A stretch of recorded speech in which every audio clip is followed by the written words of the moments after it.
Oh, good. No new injuries. Yeah, of course, we're thinking about several changes for tomorrow. Because it's a third game within 6 days, so we had from the Preston game a few changes for this game, and right now I think we'll have a few more changes because for several lads was a lot of load, and yeah, we'll make a late decision who will travel with us and also who will be in the starting lineup because yeah, many lads like Tim Klose, I think, missed not 1 minute so far. Yeah, also for Timo Pukki, Jordan Rhodes was a lot of load. We had several guys without preseason, Grant Henley, Jamal Lewis, Ivo Pinto, all these lads. And yeah, for that, we want to be there with a strong team. We have a chance to go into the third round, and yeah, we want to take our chance. It's an important game for us because, yeah, like you all know, I like this cup competition a lot, and I want to go into the next round. We will try everything. Yeah, but it's also, I think, important to be smart because it is the third game within 6 days, and yeah, there were some tough weeks with lots of load, and yeah, we have to be smart in our decisions then, and yeah, but no new injuries. That's good. In terms of Mario Vrancic, said for the weekend, potentially might be a surprise you could spring. Is too soon for him for tomorrow? Yeah, too soon. So I think after the international break he will be back.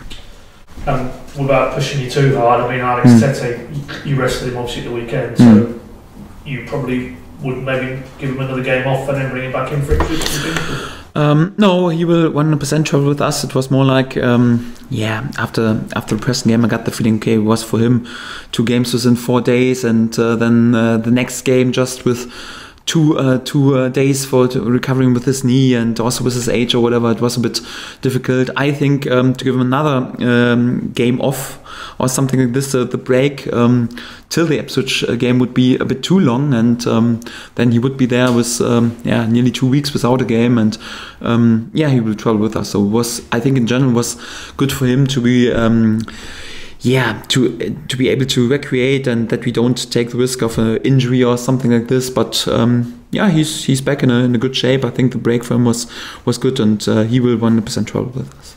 You named 1 or 2 of your more experienced lads who've had a lot of minutes, so maybe it's a chance to give them a game off. But the flip side of that is, could that then maybe Ben Godfrey, he hasn't had many minutes at all. Campbell and Aaron's played in the last round. Sorry. So are those sort of guys firmly in your thoughts for tomorrow?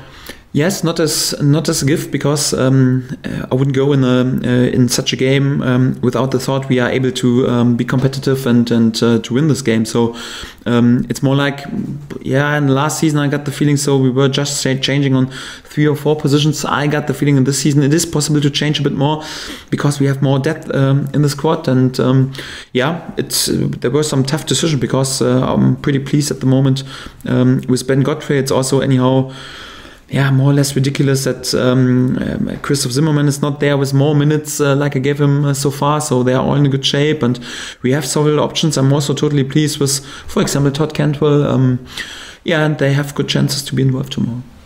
With a guy like Godfrey, though, you had this dilemma last season, didn't you, where you felt he was not that far away from your first team, but probably would have benefited from playing football, and subsequently you let him go out to Shrewsbury.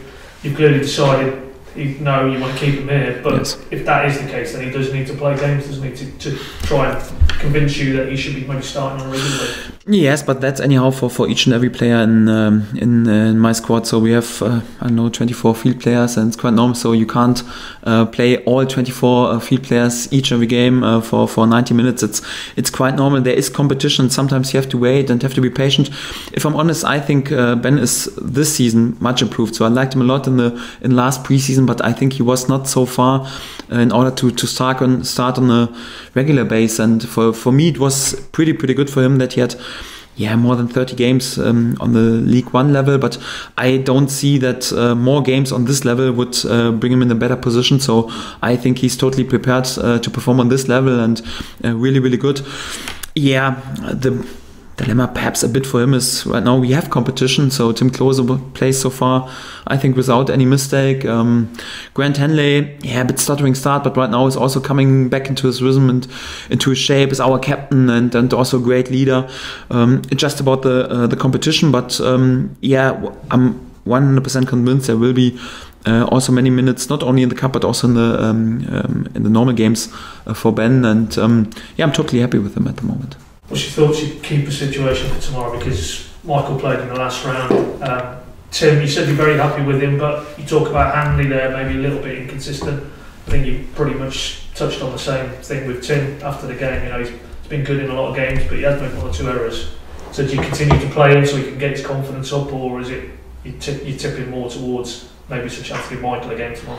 Yeah, Michael will play tomorrow because I think it's important when you have such experienced goalkeepers, and I also got the feeling so Michael, even in this season, he's even more improved in comparison to the last preseason. So he's in a really, really good shape, and I want to keep him in a really good shape. And it's always good when there's a bit competition. So we totally trust him, and he knows it was perhaps a bit.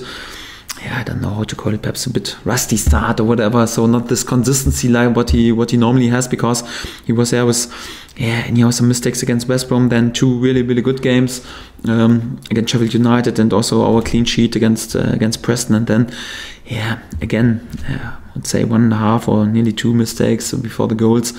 He knows about the situation. It's more like he needs in order to come into his rhythm this game to bring a bit more consistency in this game, but he will. So I'm 100% convinced of him. Great personality, great lad, also great goalkeeper. So he proved this a lot, and I think it's for him, because of his age, not important that he plays right now all 2 days or whatever. It's more like he can concentrate on training, rest a bit, and then he will be totally fine for the Ipswich game. I'm totally convinced.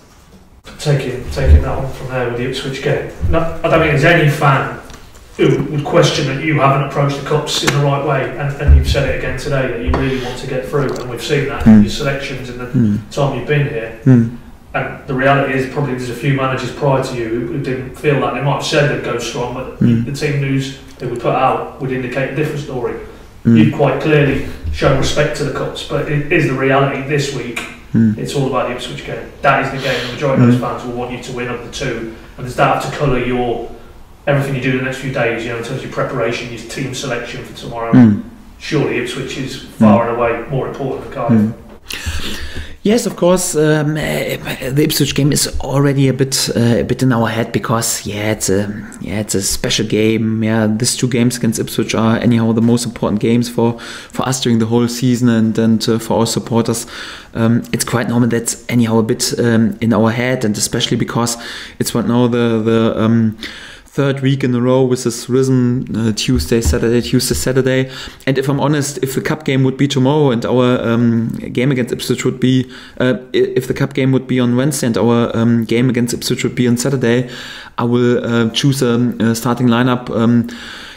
Knowing that 2 days later or 2.5 days later there is the next game, and we would rest some lads. I think because it's we have this rhythm right now, Tuesday, Sunday, so there are enough days to recover. So I think we can go strong into this game tomorrow. For example, like I said with Alex Tete, so too much rest is also not good. So it's also important not to lose the rhythm. It's more like, I got the feeling, because it's a 3rd game within 6 days, so you can sometimes play 2 games within 4 days, but then just another 2 days and long travel and whatever. So it's then, in order to be successful, then it's important to bring some lads who are not so much involved on the pitch, not in order to rest many lads for Ipswich. A bit more like, okay, I think it's a bigger chance then to be successful tomorrow, and that's what we want to do. Of course, you've got also a bit in your head, because of the load, you don't want to risk an injury or whatever. This is also there, yes, that's right. But I would be more concerned when there are just 2.5 days between the games. So I think, with this schedule to play on Tuesday and then just on Sunday, I'm not concerned at all that we're not fresh enough or whatever. So all okay for Ipswich. But I suppose the flip side, you could turn that another way and say, if you get a good performance tomorrow from whatever group of lads you put on the pitch, maybe even progress to the next round, that then is another little positive spurt going into the Ipswich game, isn't it, as a group of players and a coaching staff? Yes, that's right. So that always helps. Each and every good game and successful game helps, and that's also a reason why this game tomorrow is important for us, because yeah, it's perhaps not the most important game in the world. It's not a final at Wembley or whatever for promotion. It's more like, okay, it's a second round in the Carabao Cup. Yeah, but we want to use this challenge and want to use this chance. I think we have a chance tomorrow, although, yeah, away game at the Premier League side is always one of the biggest challenges you can have. Yeah, but we want to be there and want to try to use our chance, and I think we have a good chance, and we want to go into the next round. So they always play in their same style. It's always with lots of intensity and aggressiveness and many long balls and fighting for second balls. I got the same feeling. So if there are many changes in the squad in personal terms, what could be? It's more like because he wants to win this game, because they play this physical style, and to be successful in the style, he needs always recreated players on the pitch, and I think they invested so much in the last game. They were right now there with 3 Premier League games, and the last 2 games they don't concede any goals. So it's more like this team is always fighting together and with a big commitment. And to be honest, I would prefer to play their last starting lineup, because I got the feeling they lost a lot of energy in the last game. But I think because there will be many changes, so all the lads who were not so much involved want to prove that they should be there in the starting lineup, and he has many good options, because it's a Premier League squad, and when you watch out who was sitting on the bench, especially in offensive terms, like a player like Bobby Reid or whatever, who was outstanding on championship level in last season. So I'm not sure if it helps us so much that, for example, Bobby Reid will play tomorrow. So it's more like I think it would even make them a bit stronger in comparison if you would start with the same starting 11. It will be a difficult game. It will be a physical game, and we were prepared for this.